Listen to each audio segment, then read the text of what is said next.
Alright guys, welcome to the round 8 review for AFL Fantasy. Pretty poor score this week. We scored 2,102, so not a great effort, but my trades really screwed me over. Could have gone a lot better if we stuck with our original trades at the start, but we kept on flicking between trades throughout the week, and we ended up making the dumbest decision. And yeah, trades really cost us a lot of points this week. So not a great score, 2,102. Overall ranking, we're still first.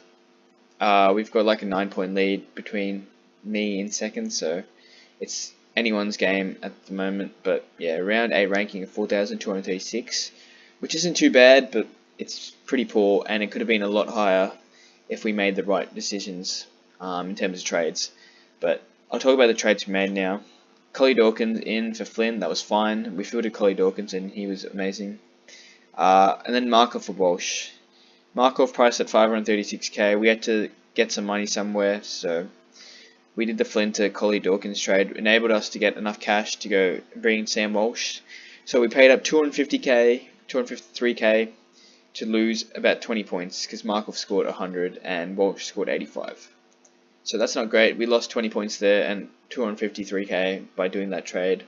My initial trades were Goulden to Hall, so if we stuck with that trade, we would have probably got 90 odd points extra because Hall scored what, a 133 I think it was. So take the 90 plus the 20 points, we would have got 110. So we could have had an 110 points more than we scored this week. So yeah, really poor score, 2,102. Not happy with it, but we're still first, so hopefully we can hold that.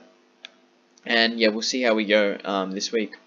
In terms of defense, Laird was fine, 100. Doherty, 123. He looked really good. I think he played doggies, and doggies do give up a lot of marks, so don't expect 100 every week from Doherty. But at the moment, him and Tom Stewart both look like top 6 defenders. I know in my previous video I said that they probably aren't top 6 defenders, but they're playing really good footy, and they're both looking really good. Tom Stewart was amazing. He's been really consistent. I'm not too sure. His form's been amazing, I know that, but I want to see something. So yeah, so he's been amazing. He's gone above 100 in the last 4 weeks, so his form's outstanding at the moment.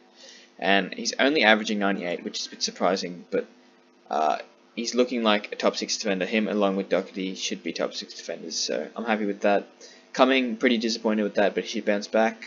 Atkins is poor, 66, especially when he's a pod, and lots of players have like a Callum Mills and a Lloyd instead of him, so a bit disappointed with that, but it's fine. And Bergman, 63, that's alright I guess.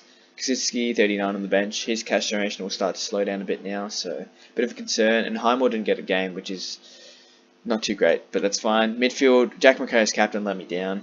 101, look, it's still 100, so I'm not complaining, but it could have been a lot better. Maybe if we had Harron Hall in our team, we would have chucked the VC on him and took the loophole, but I don't know. Merritt was fine, 128, looked great. Toronto was great as well, 125. So McRae, Merritt, and Toronto have all been great starting picks this year. I'm really happy with their progress and how they've been playing. Walsh, I don't want to talk about him. He gets my -3 this week. I can't believe I brought in a premium player to score an 85 and I lost 20 points. So I'm not happy with that at all.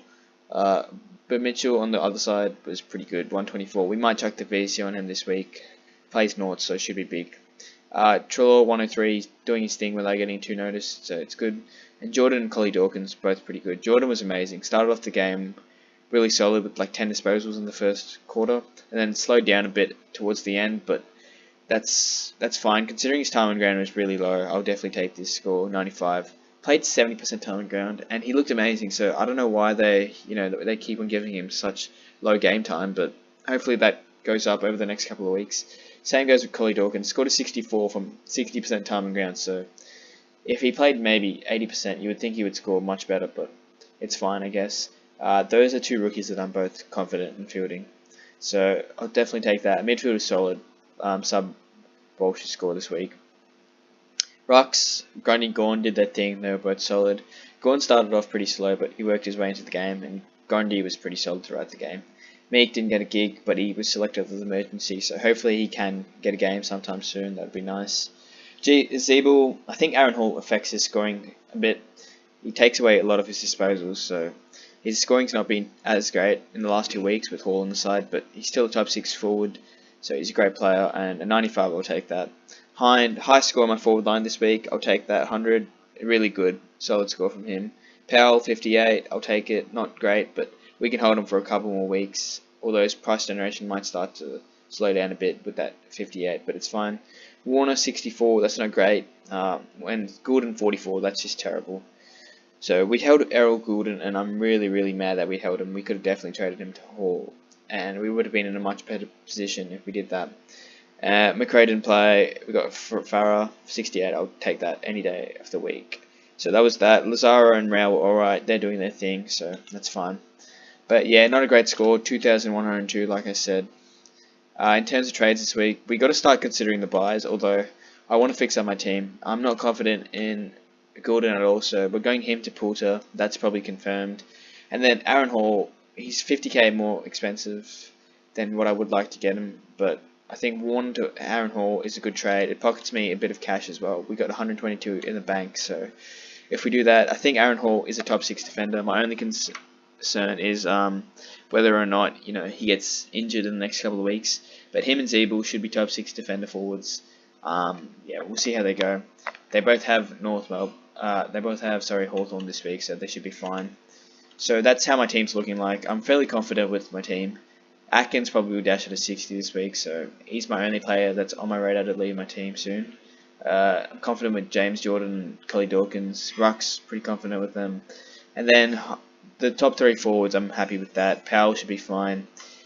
Poulter on debut, hopefully will have a good game, and Farah should be alright. So I'm happy with the team and how it's looking. I just reckon I got to nail my captain this week, so we might go Tom Mitchell as the VC. Plays North Melbourne, and he's been in some really good form, so he should be big. If he doesn't, if he has a poor game, we'll back in McRae. I've backed him in many times this year, so he's been great. So if Mitchell doesn't go too big, we'll probably take McRae's captain score. But yeah, I'm pretty happy with how my team's looking like at the moment. Structure-wise, it's looking alright.